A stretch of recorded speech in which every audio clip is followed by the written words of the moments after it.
morning rally.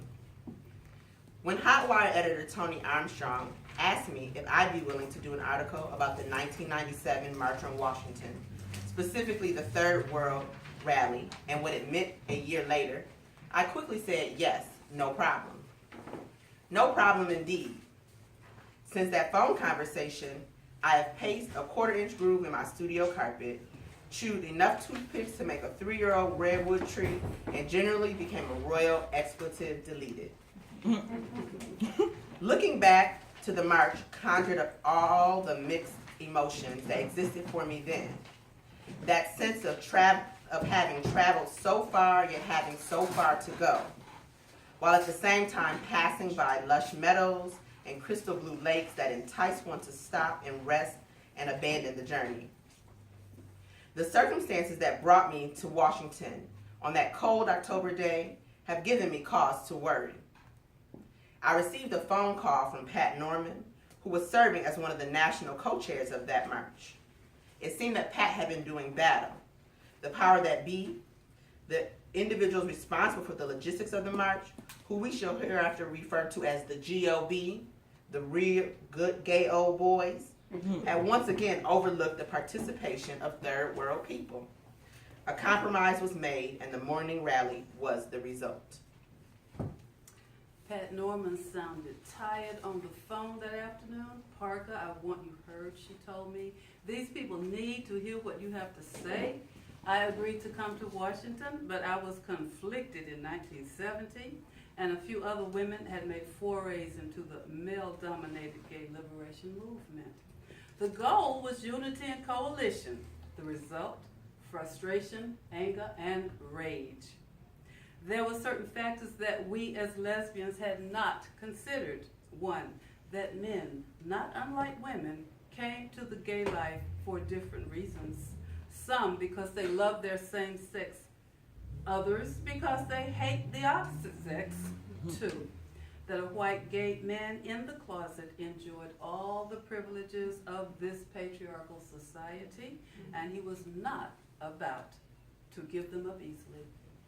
So we found ourselves exhausting valuable time and energy in arguments over the rights of drag queens, the word girl, and numerous other issues that brought us no closer together, and in fact sent the lesbians out the door angry and disgusted, swearing that the male gay movement was not ready. Those memories were fresh in my mind, coupled with the experiences of being a lesbian of color in both the feminist and gay movements. I kept reminding myself that 1970 was almost 20 years ago, and times had changed, that the myopic tendencies of the GOB, the gay old boys, was limited to a few and not the many. The other part of me wanted to be in Washington. The memory of the 1968 March on Washington led by the Black Civil Rights Movement was vivid. I had not gone to that march because, like so many people in the country at the time, I simply could not afford it. And I am too much of a Capricorn child to put my finger in the wind and take a chance on where I will lay my head down at night.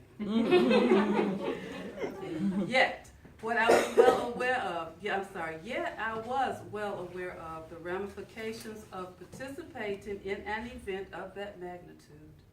I have talked often with people who participated in that march, and it still affects them to this day. The rumblings through the grapevine here indicated that this March on Washington would be similar in its effect on people. So I boarded a plane last October and headed for the District of Columbia. On the plane from San Francisco to O'Hare Airport in Chicago, there were several small clusters of gay men and lesbians, about 20 in all. The gay appearing, and note here that what appears gay to gay people and gay to straight people are a world apart.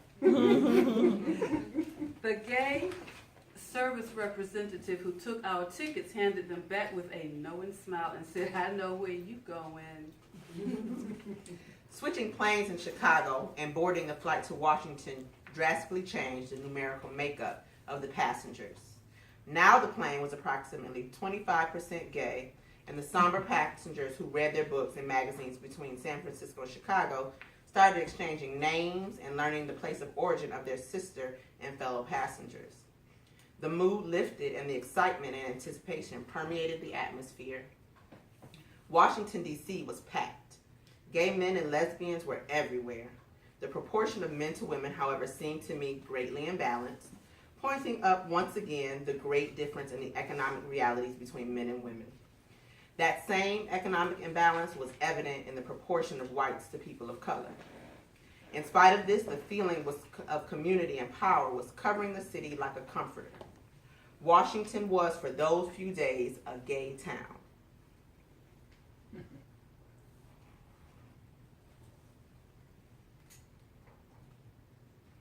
The streets, restaurants, and hotels and parks were peopled by queers, and the sense of power that comes with numbers, plus the realization for some that they were a long way from home, their parents and bosses were not watching, led to a mass exodus from the closets.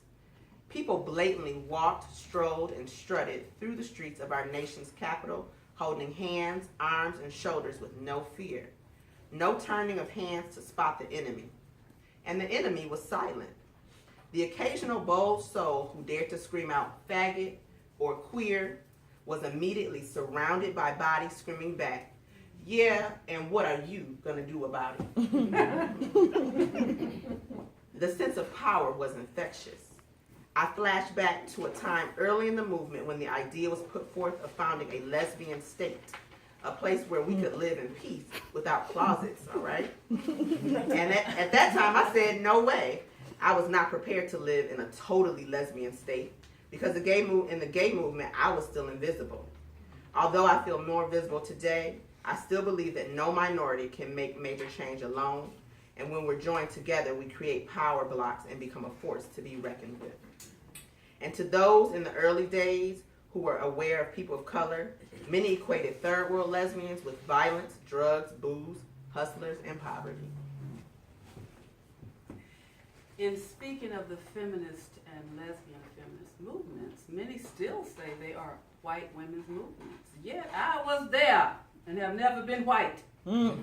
Still, for a few days in that October of 1987, I considered the possibility that maybe such a thing was now viable. Faggots and dykes of different races and cultures reveled in their togetherness, embraced each other without reservation. October 8th arrived, and the early morning streets were filled with people. The morning rally, which has mistakenly been dubbed the Third World Rally, was to begin at 9 a.m., following the reading of the Names Project quilt. The people involved in setting up the morning rally sought to fill in the obvious gaps in the program of the main rally, which was scheduled to follow the march. The morning rally producers sought to bring together not only representatives of the third world, but also people who had been there when no one else was.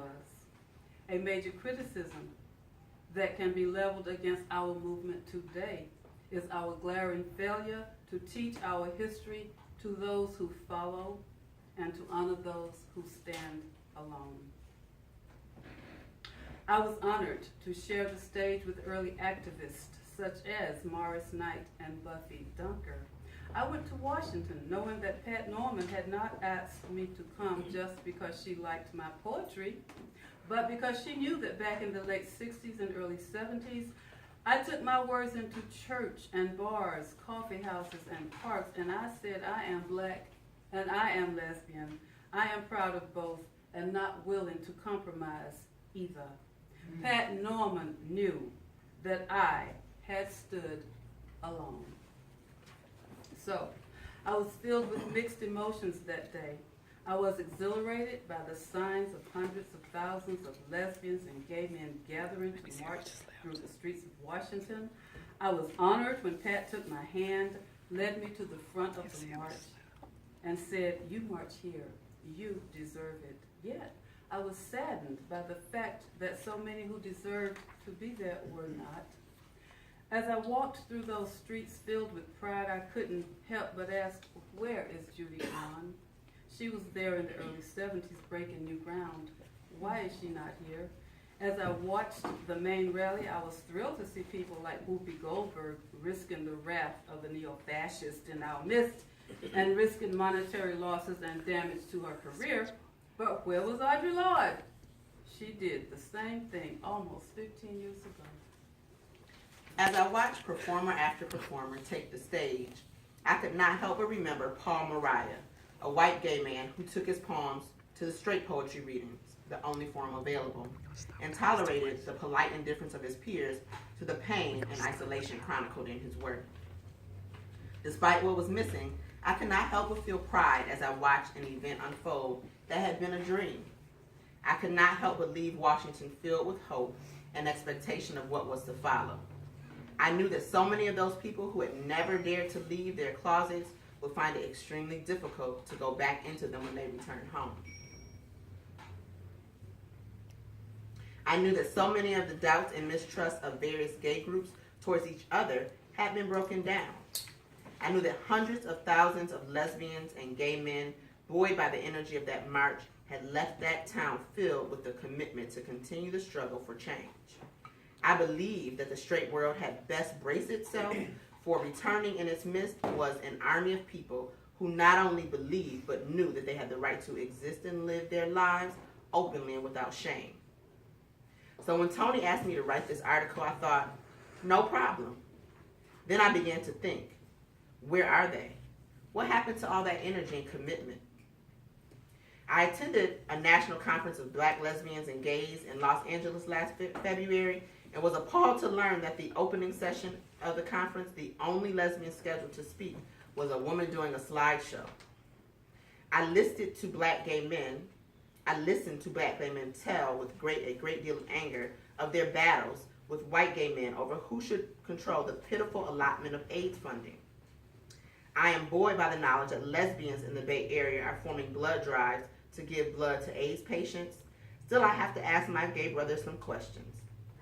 Instead of organizing and marching for people with AIDS or ARC, why not instead organize and march for a national healthcare system so that any person needing medical care can get it in this country?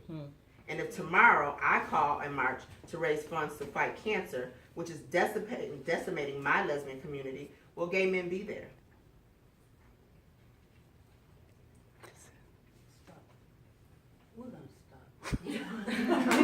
We encourage you to